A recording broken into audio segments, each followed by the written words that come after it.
तो देखो भाइयों, ये 3 महीने वाले झोला छाप टेक्नीशियन ने इसको सर्विस किया था अभी 10 दिन पहले, और बार-बार इसे ट्रिप कर रहा है।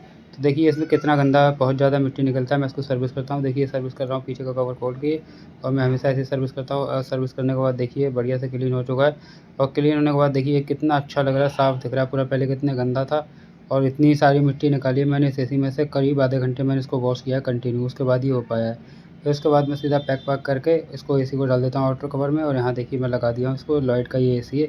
इसके एम्पीयर पहले चल रहे थे 9.5, अब एम्पीयर चल रहे हैं इसके 7 करीब हर राउंड।